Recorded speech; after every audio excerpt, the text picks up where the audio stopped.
Okay, so a little bit about the seller. When I reached out to the seller, initially they wanted obviously too much for their property, as a lot of sellers do. So I followed up with them, and they they owed a mortgage on the property. It was a husband and wife.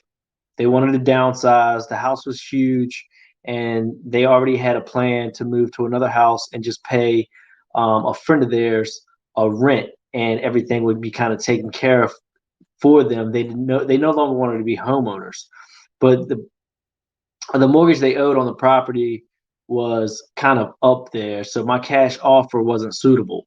So asked them, I structured a proposal and offered terms to take over the mortgage payment, and we could close subject to their underlying debt. Initially, they agreed, and then once I got out there with my contractor, we walked the property. Figures changed, and they no longer wanted to for us to take over their debt and keep the deed. I'm sorry, keep the mortgage in their name, and we take the deed. So I asked them, well, what would they be willing to take for a cash offer, taking in consideration all the extensive amount of work that needed to be done. Now, originally they were going to walk away with about $15,000 after closing, after their mortgage was going to be paid off. They would have still had $15,000 in their pocket.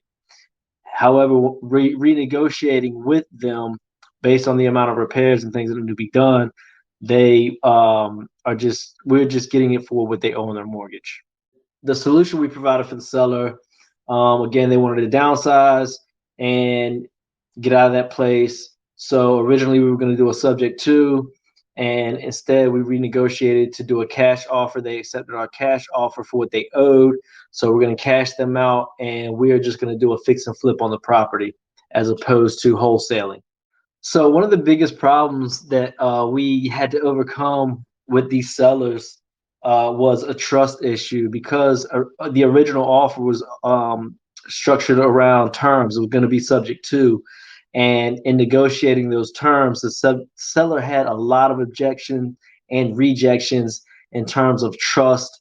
Um, and so, that being said, we explained, without trying to sell ourselves, um, how we go about doing the deal. So we overcame the objections by providing the comfort in giving a visual of what the next steps were, as opposed to, this is the offer, this is what it is, take it or leave it. We were like, well, if this is the case, then what happens next is this, what happens next is that, and so forth. And just really had a good conversation and built rapport.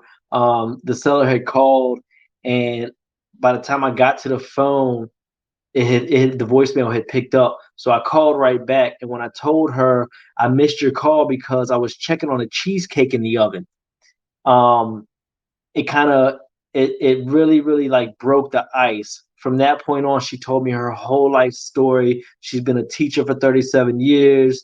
She knows this person and that person. So the conversation just shifted from a business transaction to something more intimate, all because I said, I missed your call. I apologize. I missed your call because I was checking on the cheesecake in the oven. So just real fast, trying to set the appointment to go by, to bring my contractor by there and see the property, to walk the property and get a real number.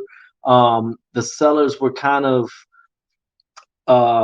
hesitant, and they were, because they had elderly parents that had recently passed away. So the house was full of stuff, and they didn't want us to see the property with so much stuff in it. So they were like, it's a lot of stuff in here right now. It's a lot of stuff in here. So once we got to the point where they did allow us to come see the property, that you could tell they were really worried about how it looked. Like, please forgive us, all this stuff is here because, you know, we were taking care of our parents and they've passed. And I let them know, I said, we're not worried about all of this stuff. This is, not a big deal. I've seen way worse, believe it or not. And we will take care of all of this stuff if you don't want it. If it's nothing of value or you don't want to take it with you, you can literally pack a suitcase and move on, and we'll take care of everything. You don't have to worry about anything. And that sparked um, the interest where they were like, well, oh, nobody else had offered to take care of all of this stuff. We were worried about how are we going to get out of here. And I was like, oh no, by all means, it would be a pleasure for us to get rid of all this stuff. And I'll tell you what, even if you don't sign a contract and sell the property to us, I can still get a crew over here to move all this stuff out of here for you if that's something you need help with.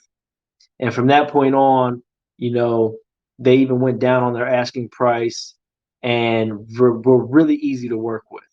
So I hope that helps other people in making offers.